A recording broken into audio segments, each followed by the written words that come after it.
그랬습니다.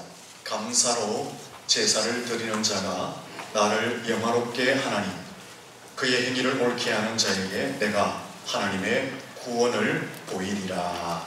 아멘. 할렐루야. 우리 앞뒤자로 인사할까요? 잘 되고 있습니다. 잘 되고 있습니다. 한 번 더 인사하겠습니다. 감사하며 살아갑시다. 한 번 더 따라합니다. 불평제로 그렇게 사시기를 축복합니다. 성경에 보면 감사에 관한 말씀들을 많이 기록하고 있습니다. 구약 성경에 감사라는 단어가 126회 제가 찾아본 것입니다. 그 중에 시편에만 75회가 등장합니다.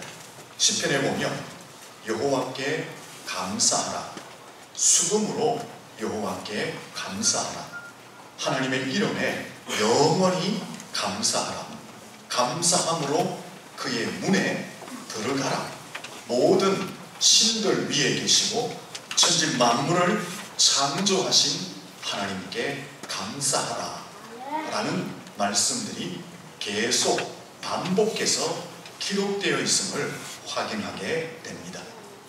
신약 성경에도 감사라는 단어가 62회 정도 기록되어 있는데 그 대표적인 말씀들을 보면 골로새서 3장 15절에 너희는 감사하는 자가 되라, 빌립보서 4장 6절에 보면 감사함으로 하나님께 아뢰라, 로마서 7장 25절에 보면 우리 주 예수 그리스도로 말미암아 감사하는 자가 되라, 에베소 5장 20절에 보면 항상 아버지 하나님께 감사하라, 빌립보서 4장 7절에 보면 너희 구할 것을 감사함으로 하나님께 아뢰라 말씀하셨고, 우리가 잘 알고 있는 데살로니가전서 5장 18절 말씀에 범사에 감사하라, 이것이 그리스도 예수 안에서 너희를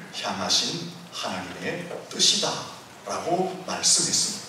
여기 범사라는 것은 모든 일, 매일의 삶, 사소한 것까지 범사라고 말합니다.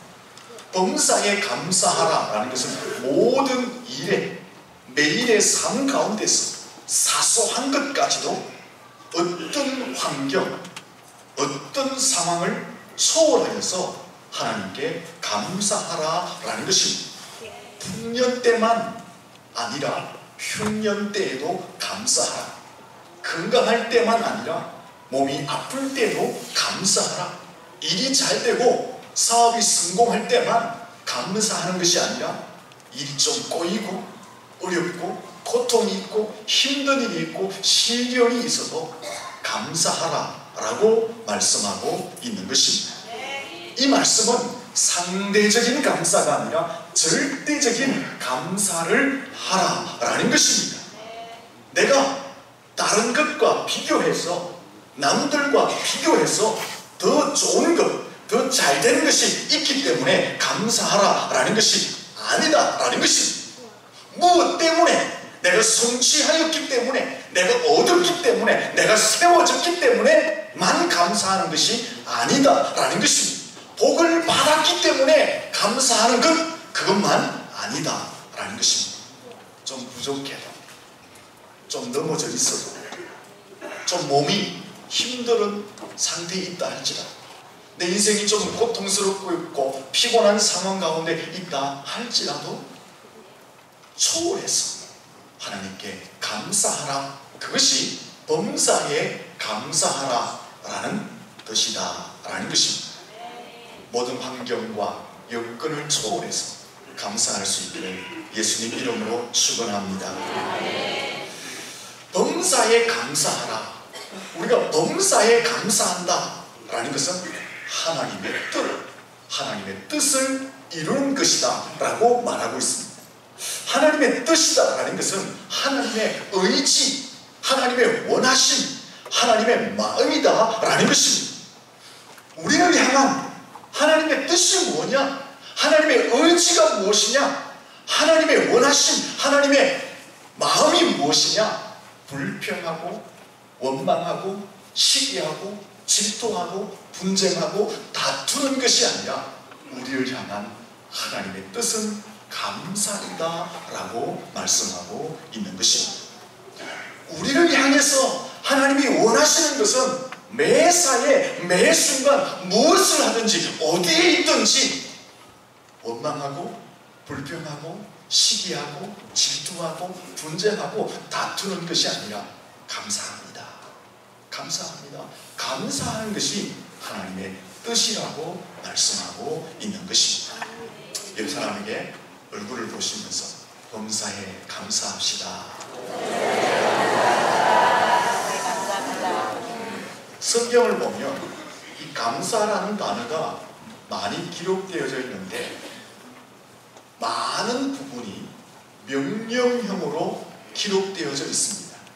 감사 한번 해볼래?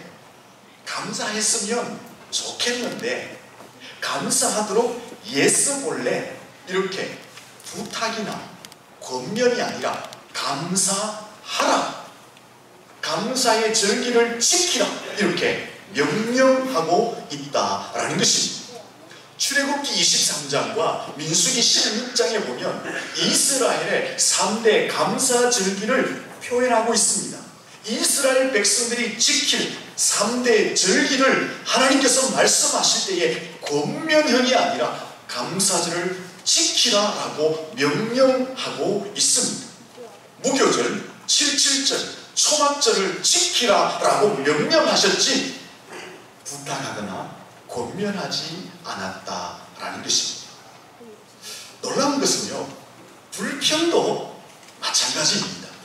하나님께서 불평하지 말라라고 말할 때에 권면하거나 당부하신 것이 아니라 불평도 하지 말라라고 명령하고 계신다라는 것입니다.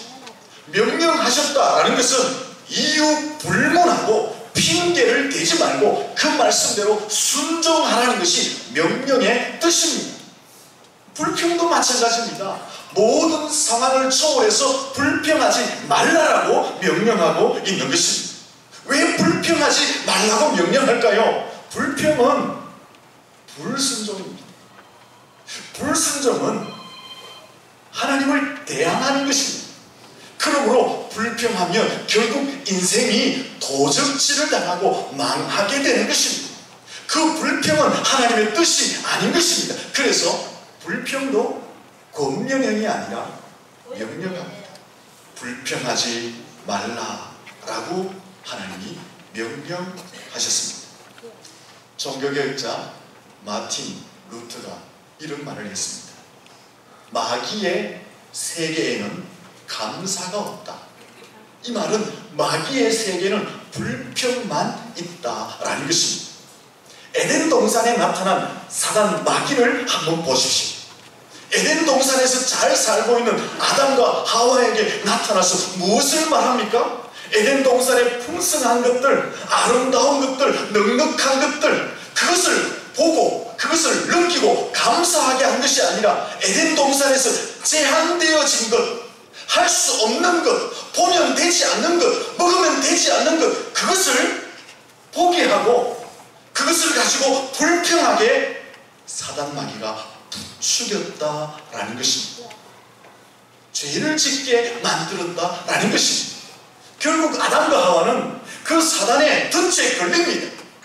에덴 동산에 풍성하고 아름답고 너무나 황홀한 것들이 가득 차 있었지만 할 수 없는 것, 그것을 가지고 사단의 뜻에 걸려서 하나님을 향해서 불평하고 원망하게 됩니다.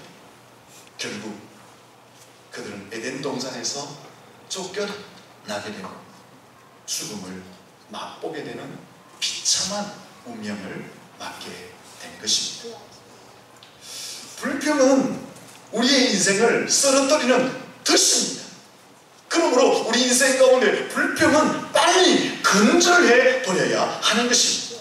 불평 스톱, 불평 제로의 삶을 살아가야 한다라는 것입니다. 작은 일부터 감사할 수 있기를 예수님 이름으로 축원합니다. 옆 사람에게 인사합니다. 불평 스톱입니다. 우리의 인생을 붙들어버리는 덫입니다. 따라서 우리 인생 가운데 불평은 이제 그만, 이제 수도, 내 인생은 불평 제로야, 이런 마음을 가지고 살아가야 한다라는 것입니다. 하나님은 감사에 대해서 명령하셨다라고 말씀을 드렸습니다.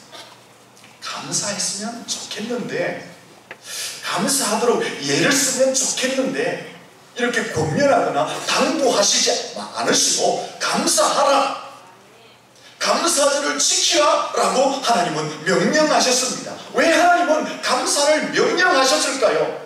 그 감사를 통해서 하나님의 축복이 흘러가기 때문에 그렇습니다. 감사를 통해서 행복의 문이 열려지기 때문에 그렇습니다. 감사를 통해서 기쁨과 평안의 문이 열려지기 때문에 그렇습니다. 감사를 통해서 형통과 승리의 문이 열려지기 때문에 하나님은 감사를 부탁하지 않으시고 감사하라 라고 명령하신 것입니다. 예레미야 30장 19절 말씀을 보시면 그들에게서 감사하는 소리가 나오고 즐거워하는 자들의 소리가 나오리라. 내가 그들을 번성하게 하리니 그들의 수가 줄어들지 아니하겠고 내가 그들을 존귀하게 하리니 그들은 비천하지 아니하리라. 무슨 말씀이에요? 하나님께 감사하면 하나님께서 그 인생을 번성하게 하신다라는 것입니다. 하나님께 감사하면 그 인생을 존귀하게 하신다라는 것입니다. 감사하는 인생 가운데 형통함을 허락하시고 감사하는 인생 가운데 영광스러움을 하나님이 허락하시겠다라고 말씀하고 있는 것입니다. 본문 말씀을 같이 한번 읽어보겠습니다. 같이 본문을 읽습니다. 시작. 감사로 제사를 드리는 자가 나를 영화롭게 하나니 그의 행위를 옳게 하는 자에게 내가 하나님의 구원을 보이리라. 한번 더 읽어볼까요? 시작. 감사로 제사를 드리는 자가 나를 영화롭게 하나니 그의 행위를 옳게 하는 자에게 내가 하나님의 구원을 보이리라. 하나님께 감사하는 것은 어떤 행위가 됩니까? 하나님을 영화롭게 하는 것이 된다고.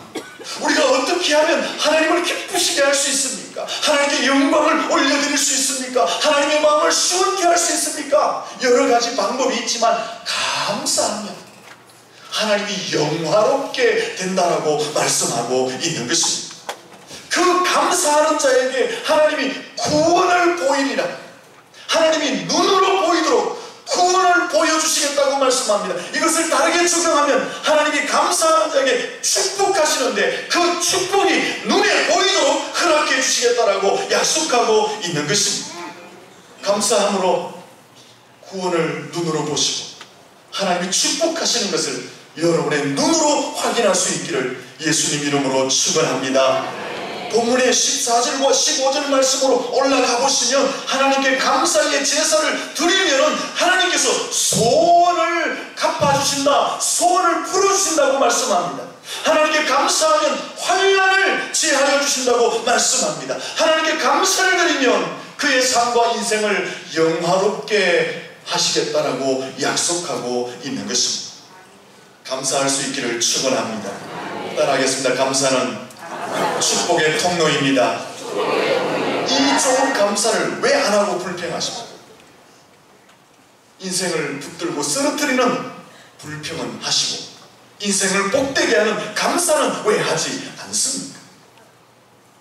출애굽기 23장과 신명기 16장 말씀, 좀 전에 이스라엘 백성들이 지켜야 할 3대 감사 절기에 대해서 하나님이 명령하셨다라고 말씀을 드렸습니다. 하나님이 3대 절기를 지키라고 명령만 하신 것이 아니라 감사도 함께 보장하시며 말씀하셨습니다. 감사하면 너희들의 삶을 힘들게 하는 것, 너희들의 삶을 공격하는 것, 너희들의 삶을 괴롭히는 영적인 것과 육적인 것들로부터 내가 막아주고 물려쳐주고 승리케 하시겠다고 약속하셨습니다. 감사하면 우리의 지경을 넓혀주시면서 영적인 지경과 육적인 지경을 넓혀주시겠다고 동시에 약속하셨습니다. 감사하면 아무도 너의 지경을, 너의 땅을 엿보지 못하도록 내가 지키고 내가 보호하고 너를 인도해 주시겠다고 하나님이 함께 약속해 주셨습니다. 왜 하나님이 감사하라고 명령하십니까? 하나님께서 감사를 통해서 축복하시고 행복의 문을 여시고 기쁨과 평안의 문을 여시고 형통과 승리의 문을 여시기 때문에 감사하라고 명령하고 있는 것입니다. 성경 주석과 매튜 헨리는 이런 말을 했습니다.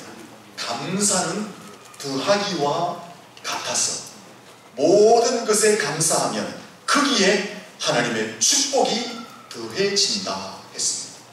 따라하겠습니다. 감사는 더하기와 같습니다. 토마스 아킨퍼스는 감사는 항상 감사하면 하나님께서는 항상 감사하는 자에게 복을 주신다, 그렇게 말을 했습니다. 여러분, 감사는 축복을 불러옵니다.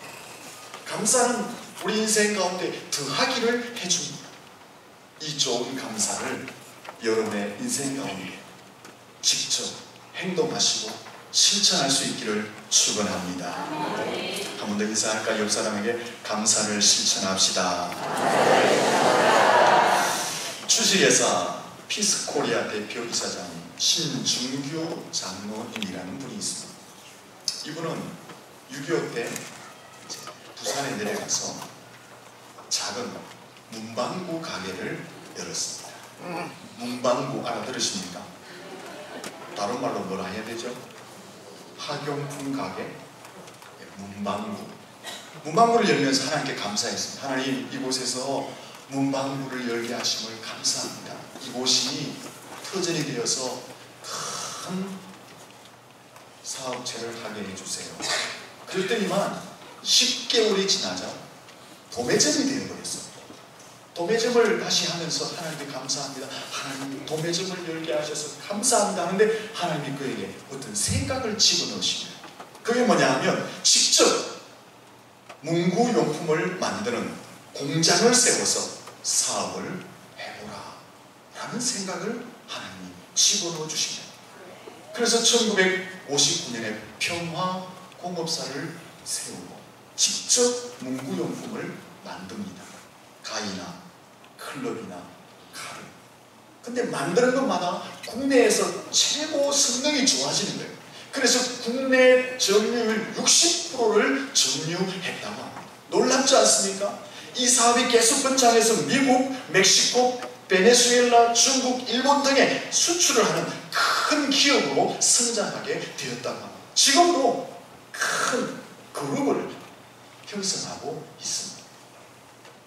감사하는 자에게 하나님이 이와 같은 번성의 축복을 허락해 주시는 줄로 믿습니다. 우리 개인이나 우리 가정이나 우리 사업이나 우리의 일은 점점 잘 되어야 할 줄로 믿습니다. 한 번 더 인사합니다. 잘 되고 있습니다. 더 잘 될 것입니다. 우리의 개인이나 가정이나 사업이나 일이나 직장에서 축소되면 안 됩니다. 점점 망해서는 안 됩니다. 점점 쇠해서는 되지 않습니다. 날이 갈수록 더 잘되고 시간이 갈수록 번창하고 창백해 되어야 할 줄로 믿습니다. 어떻게 하면 날이 갈수록 잘 될까요? 어떻게 하면 번성할까요? 창백해 될까요? 감사하면 하나님이 이루실 줄로 믿습니다. 감사하면 됩니다. 이것은 우리를 향한 하나님의 약속입니다. 하나님은 감사하는 자에게 더 축복하시겠다고 약속하신 것입니다. 마중물 펌프라고 아십니까? 마중물 펌프. 시골에 가면 이렇게 뭐라고 해야 됩니까? 이렇게 하는 거를 경상도 말입니까? 일본 말입니까? 실어 넣는다 하죠. 막 실어가지고 하면 물이 나오잖아요. 그런데 메마른 펌프는 아무리 이렇게 해도 물이 안 올라옵니다. 물 한 바가지를 부으면 그 물을 따라서 새물이 올라오게 되는 것입니다. 우리의 메마른 인생, 어떻게 하면 하나님의 은혜와 축복을 끌어올 수 있느냐? 물 한 바가지 부어야 돼요. 우리 인생을 어떻게 하면 형통케 만들 수 있느냐? 물을 한 바가지 갖다 부어야 돼요. 그 한 바가지 물이 무엇입니까, 여러분? 바로 감사라는 물입니다. 인생이 메말라 있는데 그게 아무리 내가 힘을 쏟아서 이것을 해보아도 샘물이 올라오지 않는 거예요. 왜? 물 한 바가지를 안 부었으니까. 메마른 인생을 아름답게 만드는 물 한 바가지는 바로 감사인 줄로 믿습니다. 따라합니다. 감사가 물 한 바가지입니다. 감사가 물 한 바가지입니다. 물 한 바가지 아깝다고 안 넣으면 샘물을 얻을 수가 없어요. 우리 인생의 이 말버릇을 바꾸지 않으면 우리 인생을 새롭게 갖고 갈 수가 없어요. 이 감사의 물 한 바가지를 우리 메마른 인생 가운데 부을 때에 비로소 새 물이, 새 인생이 우리 가운데 펼쳐지게 되는 것입니다. 그 새 물, 그 새 인생은 하나님이 우리 인생 가운데 허락하시는 축복인 줄로 믿습니다. 아무리 둘러봐도 감사할 물 한 바가지가 없습니까? 욥을 보십시오. 욥은 사단의 참소함으로 인하여서 하루아침에 재산도 잃고 가족도 잃고 몸도 병이 들고 아내도 도망가버리고 인생이 망쳐져 버립니다. 하지만 욥은 그 현장에서 원망하거나 불평하지 않습니다. 모든 것이 하나님께로부터 왔음을 고백하고 하나님께 찬양하고 하나님께 영광 돌리고 하나님께 감사를 드렸습니다. 모든 것을 잃어버린 그 현장에서 욥이 찬양하고 영광 돌리고 감사할 수 있던 이유가 무엇입니까? 모든 것이 하나님께로부터 왔음을 그가 믿고 인정하고 확신했기 때문에 모든 것을 잃어버렸지만 그 상황에도 흔들리지 아니하고 불평하지 않고 원망하지 않고 하나님께 찬양하고 영광 돌리고 감사를 올려드렸던 것입니다. 하나님은 그 욥을 외면하지 않으십니다. 그의 인생을 회복시켜 주시고 갑절의 복을 허락해 주셨습니다. 하박국 선지자의 고백을 다 알지 않습니다. 하박국 선지자는 자기의 나라가, 유다 나라가 바벨론에게 짓밟힐 그 상황에서, 자기의 나라가 곧 망할 그 상황에서 자기의 심정을 이렇게 표현했습니다. 하박국 3장 19절에 보면 내 창자가 흔들리고 내 입술이 떨리고 내 뼈가 썩고 내 몸이 집안에서 들들들 뜹니다. 나라가 곧 망한다는 그 현장 앞에서 얼마나 무서웠으면 하박국이 내 창자가 막 떨리고 내 입술이 떨리고 내 뼈가 썩고 내 몸이 흔들린다고 고백했겠습니다. 그게 현실입니다. 파괴되는 것, 무너지는 것, 모든 것이 사라져버리는 것, 그게 현장입니다.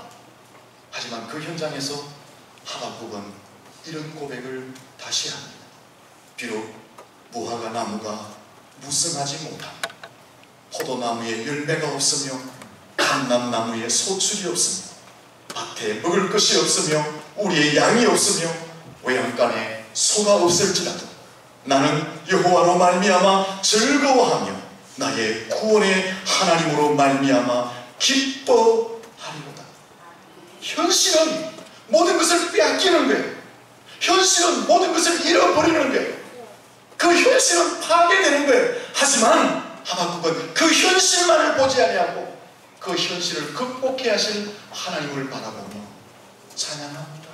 감사합니다. 그 하나님의 회복을 기대하며 노래했던 것입니다.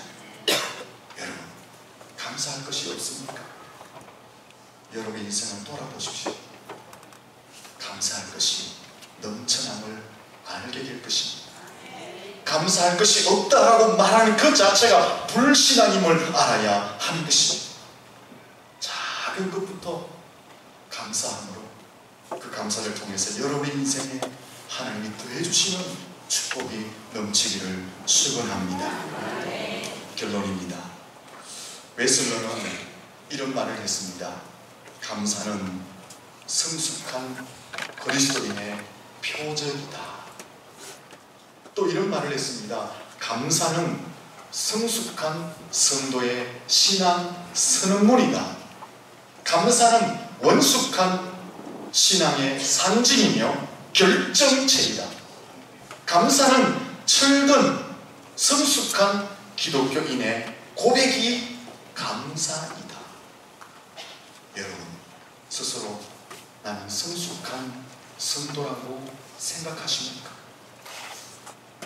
내가 예수 믿은 지 얼마나 됐는데 난 철든 성도라고 생각하십니까? 나는 이미 원숙해 있다라고 생각하십니까? 그렇다면 감사가 넘쳐야 합니다. 감사가 없으면 성숙한 성도가 아니면 철도 들지 않았고 원숙한 성도도 아닙니다.